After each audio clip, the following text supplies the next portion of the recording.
Hello friends, ఎలా ఉన్నారు? నేను బాగున్నాను. మీరందరూ బాగుండాలని కోరుకుంటున్నాను.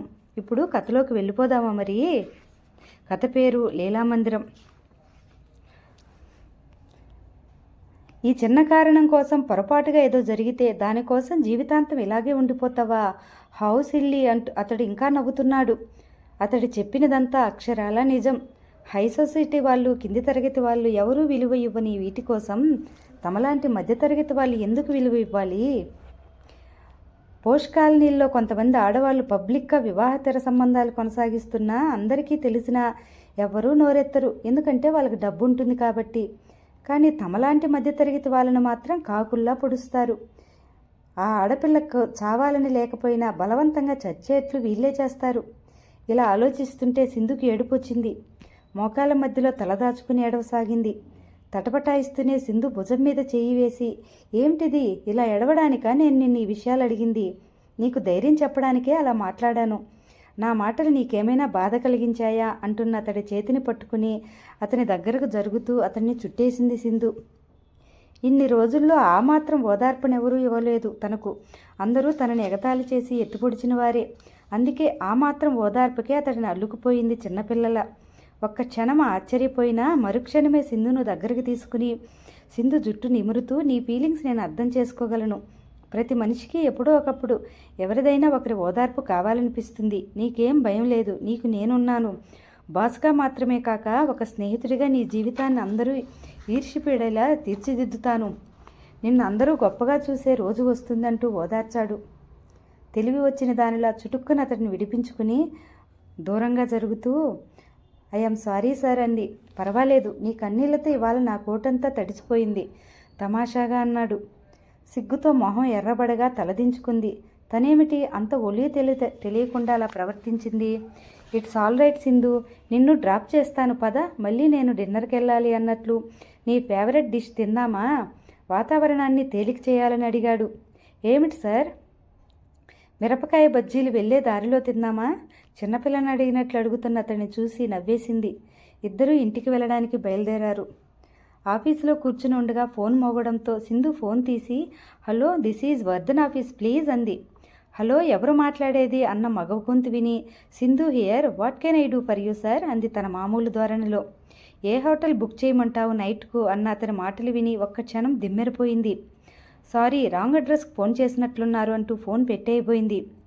ఫోన్ పెట్టక సింధు, నేను రేవంత్ను అన్న రేవంత్ గొంతు విని నిటారుగా అవుతూ, ఓ నువ్వా, నువ్వు కాబట్టే అలాంటి చీప్ డైలాగ్ కొట్టావు, ఏం కావాలి అని అడిగింది. ఎంతైనా కాబోయే తప్పిపోయిన పెళ్ళికొడుకుని, మొగుడిని, నా గురించి ఎన్నో కలలు కని ఉంటావు. పోనీలే పాపం, నిన్ను కాస్త ఓదారుస్తామని. నీ ఓదార్పు కోసం ఇక్కడెవరూ కాచుకొని కూర్చోలేదు. ఆఫీస్ అవర్స్లో టైం వేస్ట్ చేయకు. అది కాదు సింధు, మా ఫ్రెండ్స్ కూడా నన్ను బాగా తిట్టారు. ఒక్కసారి కూడా నీలాంటి అందమైన అమ్మాయిని తాకకుండా వదిలేశానని. అందుకే ఇప్పుడైనా నాకు దక్కుతావేమో అని. ఎదురుగా ఉంటే నడి రోడ్డు మీద నిలబెట్టి ఉరి తీయాలన్నంత కోపం వచ్చింది సింధుకు. చూడు, నువ్వు ఊహించినట్లు నేను ఏదేదో అయిపోలేదు. నేను చాలా హాయిగా ఉన్నాను. అంతేకాదు, ప్రతి ఓటమి గెలుపుకు పునాది అన్నట్లుగా నువ్వు కాదనడం కూడా నా కెరీర్కు గొప్ప మలుపయింది. ఇంకోసారి ఇలా ఫోన్ చేశావంటే మా బాస్తో చెప్పి పోలీస్ రిపోర్ట్ ఇప్పిస్తాను. ఆయన తలుచుకుంటే తెలుసుగా, గుప్తా గారి వరకు పోతుంది. ఈ విషయం జాగ్రత్త అంటూ ఫోన్ పెట్టేసింది.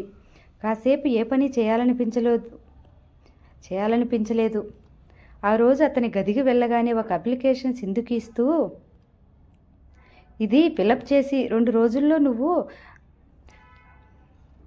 నాకు ఇంతకీ నీ సర్టిఫికెట్లన్నీ నువ్వు సబ్మిట్ చేశావు కదా జాబ్లో చేరేటప్పుడు అని అడిగాడు హర్షవర్ధన్.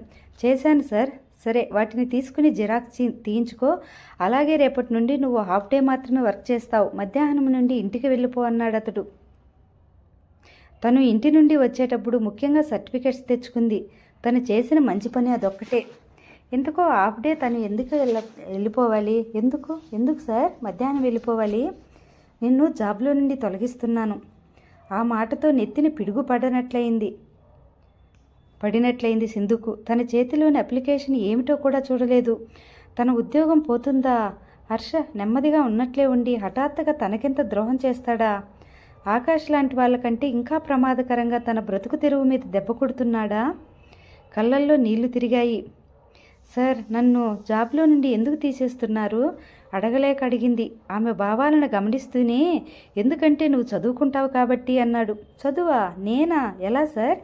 ఆశ్చర్యంగా అంది. ఎలా ఏమిటి? నీ కళ్ళతోనే చదువుతావు. ఎంసీఏకి ఎంట్రన్స్ టెస్ట్ ఉంది కొద్ది రోజుల్లో, అందుకే ఎంట్రన్స్ టెస్ట్ అప్లికేషన్ తెప్పించాను. దీనికి అప్లై చేసి ఎంట్రన్స్ వరకు ఒక్క పూట మాత్రమే ఆఫీస్కి వచ్చి మిగిలిన టైంలో బాగా చదువు. సీటు నీకెలాగూ వస్తుంది. అప్పుడు నువ్వు జాబ్ మానేయాల్సి వస్తుందిగా. సార్, నేను ఎంసీఏ చదవడం ఏమిటి? జాబ్ మానేస్తే నాకెలా జరుగుతుంది? నేను ఇప్పుడు చదివి ఏం చేయాలి? అలా అనకూడదు. నీకిప్పుడు ఏమంత వయసు మీరిపోయిందని.